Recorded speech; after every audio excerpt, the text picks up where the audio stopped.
बहू,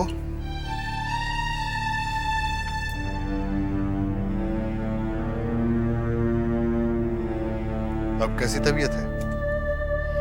जी, शशि वैद्य दवा तो दे गए हैं, लेकिन दवा तब दूं जब इन्हें होश आए। ठीक है, तुम अपने कमरे में आराम करो, हंसिनी देख लेगी। लेकिन जेठ जी वो कहा ना, हंसिनी देख लेगी, तुम फिक्र मत करो, तुम आराम करो।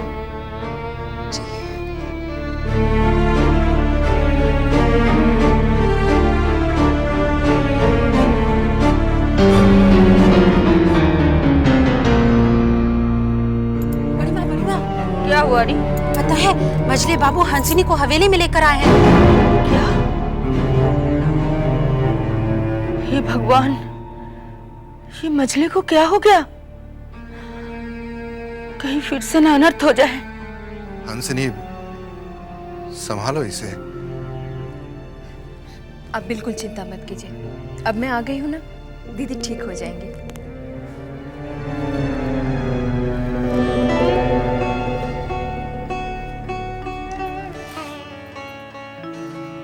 इन्हें तो तेज बुखार है। सुनो, जल्दी से बर्फ लेके आओ, मैं पट्टी कर देती हूँ।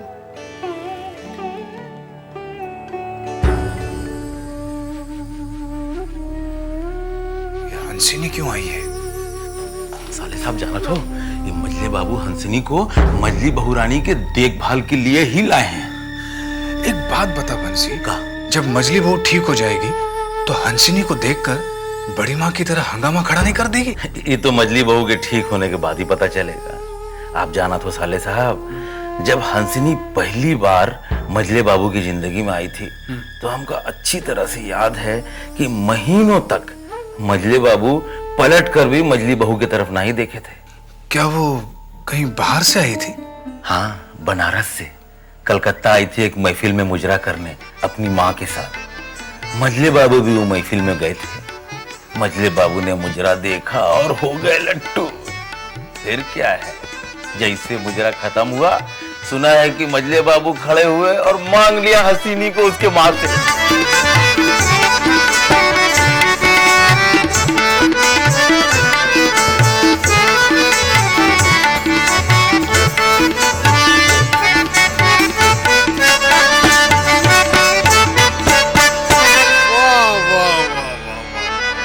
भाई भाई, तुम्हारी बेटी ने तो हमारे होश उड़ा दिए। क्या बात है? ये तो हुजूर की मेहरबानी है, वरना मेरी बेटी किस लायक।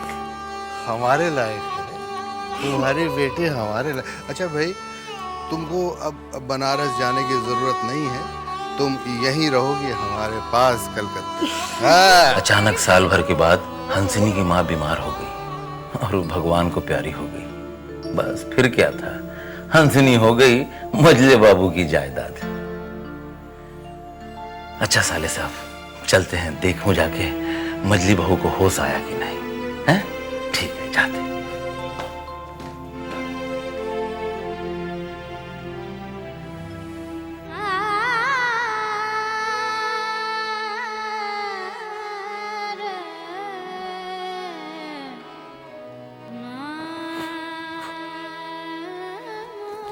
अरे वृंदावन तू अभी तक यहीं पे है?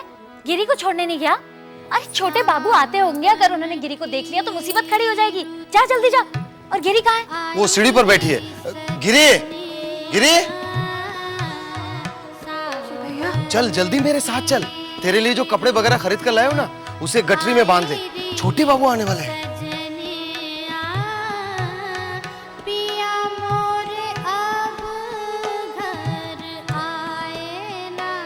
जा वृंदावन, अब और देर मत कर।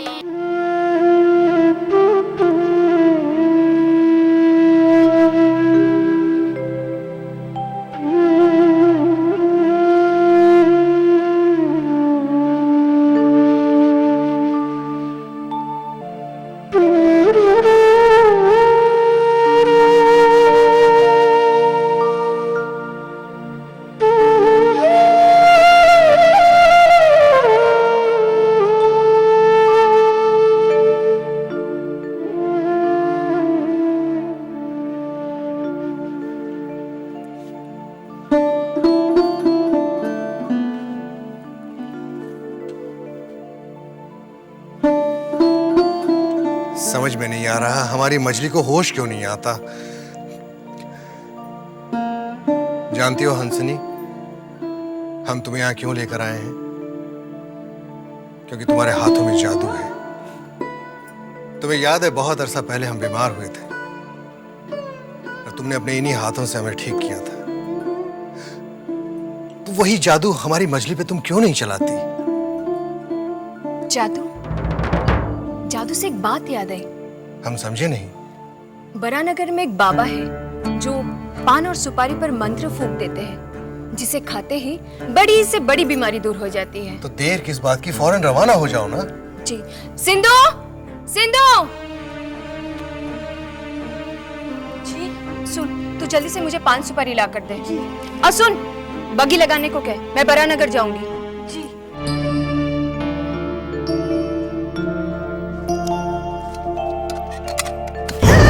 राम राम राम राम राम राम राम। माफ कर बड़ी माँ। अरे क्या माफ करना, अब तो मुझे 64 बार नहाना पड़ेगा। और तुझे क्या यही समय मिला था अंधों की तरह यहाँ से जाने का? विमला, विमला, जी बड़ी माँ। चल जल्दी से नहाने का पानी लगा। चलिए बड़ी माँ। न जाने कहाँ से सब आ जाते हैं।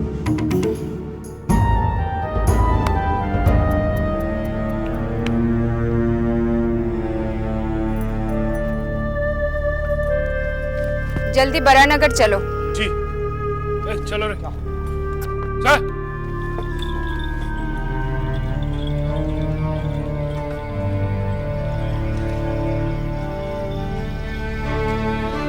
मछली बहू ठीक हो गई क्या? नहीं, अभी कहाँ ठीक हुई है? फिर ये हंसिनी क्यों चली गई? पता नहीं कहाँ चली गई।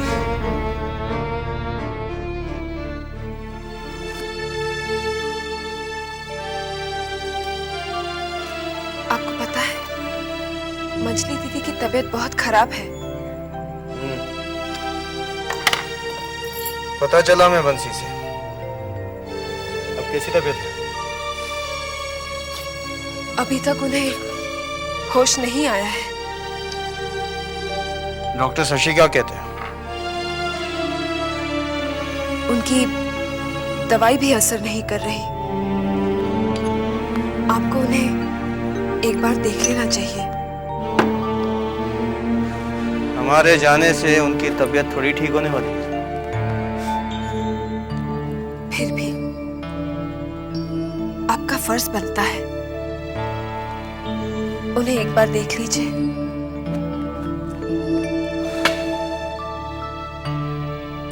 ठीक है।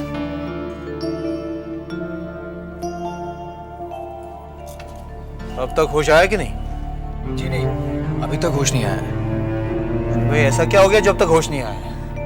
पता नहीं, अच्छी भली थी, अचानक गिर पड़ी। हमें मंजले चाचा से बात करनी पड़ेगी। देखिए, अगर डॉक्टर शशि की समझ में कुछ नहीं आ रहा है तो फिर हमें किसी और डॉक्टर को दिखाना चाहिए। मंजले भैया कहाँ हैं? बाबा, मैं आपके कहने के अनुसार 5 सुपारी लाई हूँ। बस अब इतना कर दीजिए कि मेरा पति मुझे प्यार करने लगे।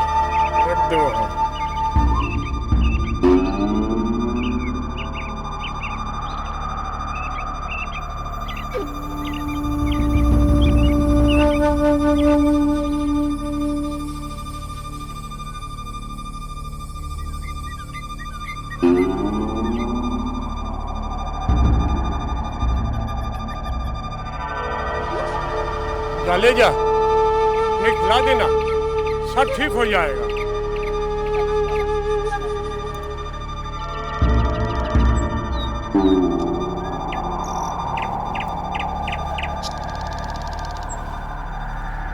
बाबा, मैं कल रात से यहाँ बैठी हूँ। मुझे सब मालूम है, तेरे घर में कोई बीमार है। आप तो अंतर्यामी हैं। मेरी दीदी बहुत बीमार है। घबरा नहीं, सब ठीक हो जाएगा। 5 सुपारी लाई है? लीजिए।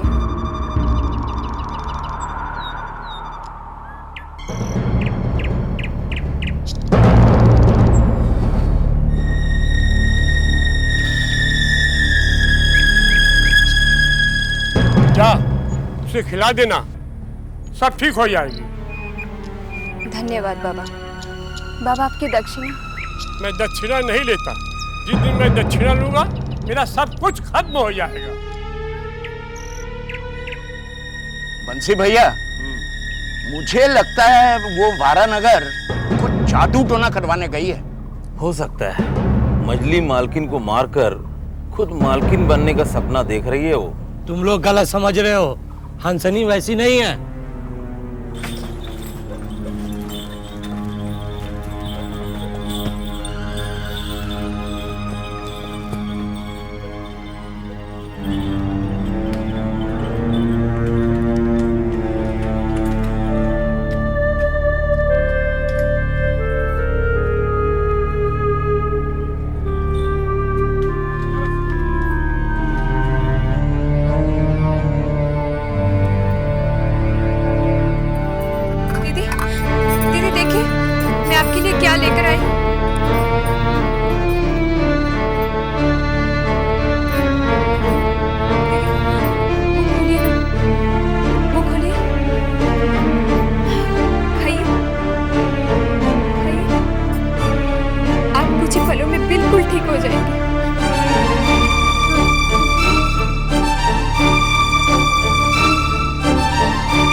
तुम्हारी हिम्मत कैसे हुई मेरे घर में घुसने की? आप लेट जाइए, आपकी तबीयत ठीक नहीं है। दीदी आप मेरी बात आज मुझे दीदी कहा तुमने। मेरे पति की रखेल हो तुम, समझी?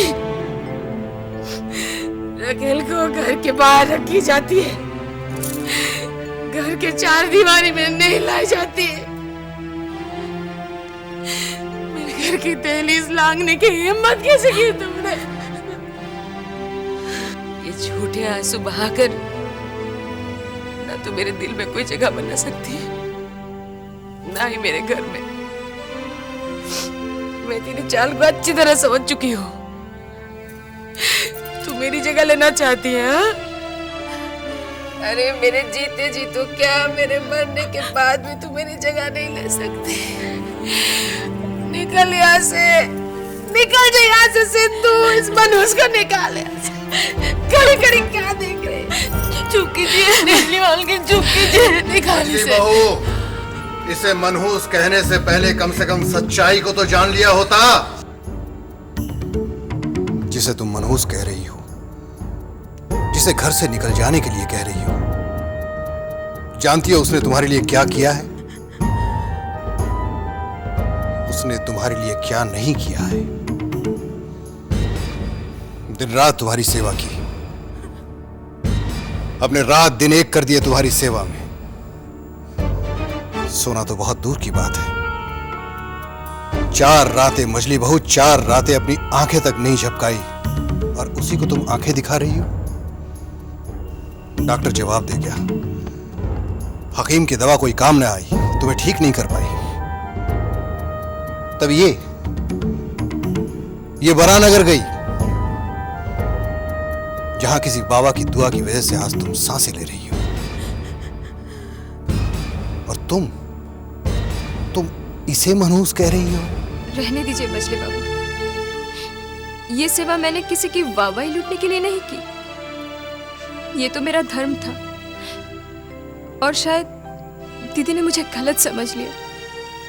दीदी, मुझे अपनी औकात मालूम है। एक नाचने वाली घर की नहीं, कोटे की शोभा कहलाई जाती है। और आपने ये कैसे सोच लिया कि मैं आपकी जगह लूंगी? मेरे ऐसे भाग कहाँ? मैं अगर 10 जन्म भी ले लूं, आपकी जगह नहीं ले पाऊंगी। मैंने अगर आपका दिल दुखाया तो माफ कर दीजिएगा। हंसनी, मुझे क्षमा कर दो। दीदी, ऐसा कहकर मुझे पापी मत बनाइए। मुझे वाकई नहीं पता था तुमने मेरी इतनी सेवा की है। मुझे क्षमा कर दो। ये छोटी सी बेट अपनी दीदी की तरफ से, नहीं, अपनी दीदी की तरफ से।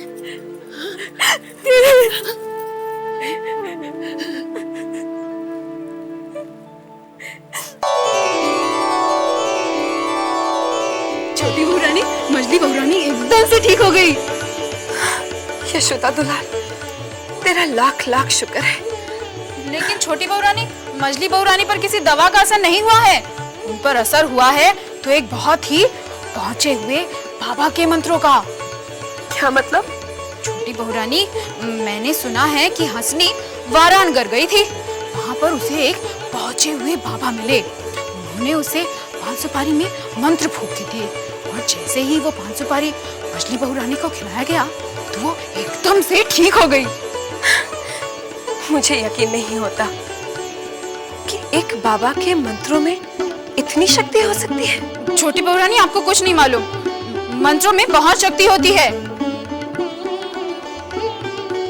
तू ठीक कहती है। तू जानती है ये बाबा कौन है? ये तो मुझे नहीं मालूम।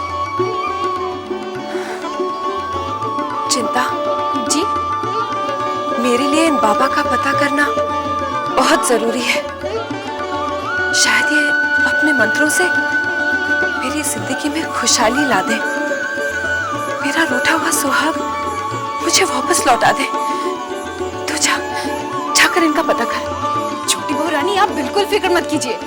मैं कुछ भी करके उनका पता लगा लूंगी। लेकिन आप जाएंगे किसके साथ? हाँ, वो मैं कैसे भी चली जाऊंगी, किसी के साथ भी। जरूरत पड़े तो अकेले ही चली जाऊंगी। मैं अपने स्वामी को पाने के लिए कुछ भी कर सकती हूँ, कुछ भी। मझले बाबू, सुना है छेदी दत्त के बेटे नाटू दत्त ने काबुल से खास लड़ने वाले मुर्गे मंगवाए हैं। अरे उसका बाप तो मरते मर गया, लेकिन न ही कबूतरबाजी में मझले बाबू से बाजी मार पाया और न ही पतंगबाजी में। तो उसका बेटा ये नाटू दत्त इस मुर्गेबाजी में क्या बाजी मारेगा? साहब का बेटा सपोलिया है, फन तो मारेगा। फन हम कुचल देंगे। भैरव बाबू जी, बुखारा से कुछ बढ़िया नस्ल के मुर्गे मंगवाइए जो नाटू दत्त के मुर्गों की बोटी बोटी नोच डाले। आप चिंता मत कीजिए, मैं ऐसी नस्ल के मुर्गे मंगवाऊंगा जिनके पुरखों की नस्ल भी लड़ाकू थी। कलकत्ता में पहली बार ऐसी नस्ल के मुर्गे आएंगे। सरकार, तुम तो सुखचर गए थे ना लगान वसूलने। सरकार, इस साल लगान देने से सब इनकार कर रहे हैं। क्या कहा? सरकार, गांव के गांव बगावत पे उतर आए हैं।